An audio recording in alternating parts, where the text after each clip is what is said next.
Hey, what's up guys, James Mullins here and welcome to this lesson. Alright, in this lesson we're going to be going over the dashboard in Manychat. So as you can see along the left hand side here, we've got all the different tabs that take you to all the different features and aspects of Manychat. So as you can see on the first bit here, we're on Seth Smith's Manychat currently, and you can see he's got 2,973 subscribers at the minute.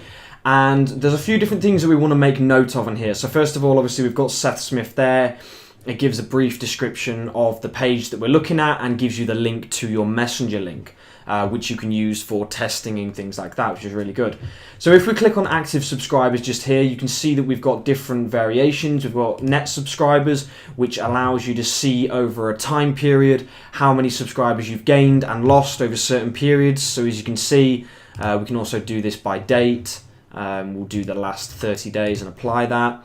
And you can see here, there might be periods where we send a message that's not quite suited to the audience and we get a few, unsubscribes and things like that. But generally as a whole, when we're doing campaigns, I mean, if we go back a little bit further, let's go back to March, to May the 1st.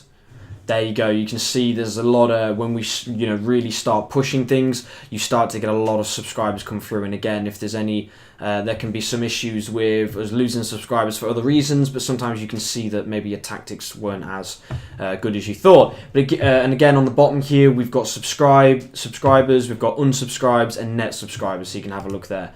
Next we can have subscribers and unsubscribers, so it puts it on the same day. You can have a look and you can see who subscribed and unsubscribed on which days, and you can kind of go off the data there and improve your broadcasts and your messages just by using this data right here. And again, as you saw, we can change the dates and things to look through that way. Alright, the next thing we're going to have a look at is audience. Now, in the audience, so the names are going to be blurred out for obvious reasons. You don't want to be giving away data of people's names, but you can see we've got the filter here, we've got search, we've got our avatars, names, gender, which is male and female, of course, status, subscribers, or if it does say, so here we've obviously got a deleted conversation that we've done ourselves. Or you can see who's unsubscribed and things like that, and you can also see over the time period. On the right hand side, we've got tags, widgets and sequences, so it gives you all the information of how people have engaged and entered into your Facebook Messenger bots and how they've messaged you and what tags you've used for them. So let's have a look at filters now. If we have a look at here and click on conditions, you can see that we've got, we can have a look at what they've opted in through. We can have a look at the sequence subscriptions, what they're subscribed to, and all of the custom fields and different information that we have on our subscribers. And also we can have a look at the bulk actions. So if you do click on those, you can, add the tags. We can say, clicked on Instagram, save that, and then you can have a look and see who is based on those tags, and you can also get rid of them at any time. So that's pretty much it for the audience. You can also search by name, of course, just if you know exactly who you'd like to search. If you're already having a conversation with them or something like that, you can do it that way. But if we come over to the left hand side and move down to our live chat, and again, this big block here is going to be blurred out, but what you can see is that this is where all of your conversations with the people that you're talking to is going to take place. So we can basically go into here, we can have a look at any of the conversations that are opened. Perhaps your staff members have opened conversations that they want you to go in and have a look at, and you can see all of those here. You can base it by newest and oldest, so if there are some that you really need to get engaged with and actually go in and sort out quickly, then those are the ones you can do. Now, we're going to go over growth tools, broadcasting and automation in different lessons, but what we're going to do now is we're going to take a look at flows.